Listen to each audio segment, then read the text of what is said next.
ஓம் வராகி தாயே போற்றி போற்றி.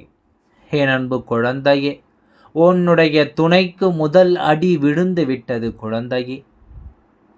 உன்னை விட்டு பிரிந்து சென்றதற்கான தண்டனையை நான் இப்பொழுதே முதலாவதாக கொடுத்து விட்டேன். இப்பொழுது அவர் மிகவும் மன கஷ்டத்தில் இருந்து கொண்டிருக்கின்றார். உன்னுடைய வாழ்க்கையில் மிகவும் கஷ்டங்கள் தொடர்ந்து கொண்டே இருக்கிறதே என்று நீ கவலைப்படுகின்றாய். என்னுடைய துணை என்னை புரிந்து கொள்ளாமல் சென்று விட்டார்.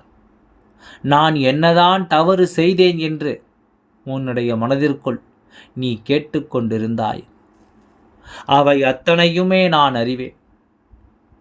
அதனால்தான் உன்னுடைய துணைக்கு இப்பொழுது முதல் அடி விழுந்து விட்டது. இதிலிருந்து அவரால் மீள முடியுமா?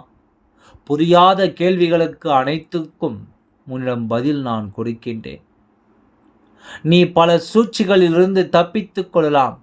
முதலில் உனக்கு கெடுதல்கள் செய்து கொண்டிருக்கும் அந்த நபர்களிடமிருந்து உன்னை காப்பாற்ற வேண்டும் என்றால் நீ நன்றாக யோசித்துதான் செயல்பட வேண்டும் குழந்தையே. உனக்கு யார் கெடுதல் செய்கின்றார்களோ அவர்களுக்கு தக்க தண்டனையை நான் கொடுத்து விடுவேன். ஒரு சில கிரக அமைப்புகள் சரியில்லாத சூழ்நிலையால் சில நேரம் நீ எடுக்கும் சுப காரியங்களோ அல்லது தொழிலோ தடைப்பட்டு கொண்டிருக்கும். அதற்காக சில நேரம் மனம் தளர்ந்து விட வேண்டாம். இது போன்ற நிகழ்வுகள் வரும்பொழுது என்னை மனதார நினைத்து கொண்டு செய். எண்ணியது எல்லாம் ஈடு ஏறுவதற்கு சில நேர கால தாமதமாகும். புரிந்து கொள். ஒரு சில நேரங்கள் நீ இழந்ததையெல்லாம் இரட்டிப்பு மடங்காக கொடுக்கும் பொழுது அதை சரியாக தக்க வைத்துக்கொள். நல்ல பொறுமையை கடைப்பிடி. நிதானத்தோடு செயல்படு. செய்யும் காரியத்தை விவேகத்தோடு செய். அவசரப்படாமல் நல்லதே நடக்கும் என்று நம்பு.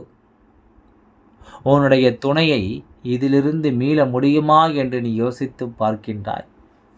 எப்பொழுது உன்னுடைய துணை உன் அன்பையும் பாசத்தையும் புரிந்து கொண்டு உன்னிடம் வருகின்றாரோ அப்பொழுது இருந்தே அவருக்கு எல்லா பிரச்சனைகளும் தீர்ந்துவிடும். அதுவரை சற்று பொறுமையாக இரு. அவரவர் செய்த கர்ம வினைகளை அவரவர் அனுபவித்துத்தான் ஆக வேண்டும்.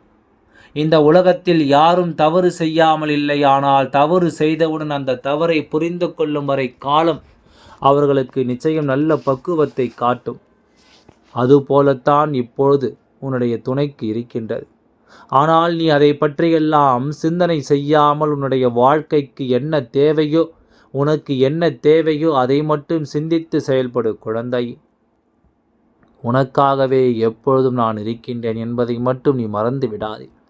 உன்னோடு எப்பொழுதும் உன்னுடைய துணை கூட இருக்க வேண்டும் என்பதற்காகவே முதல் அடி அவருக்கு விழுந்து விட்டது. இனி ஒவ்வொன்றாக மாறும். அவர் தானாகவே உன்னிடம் வருவார்.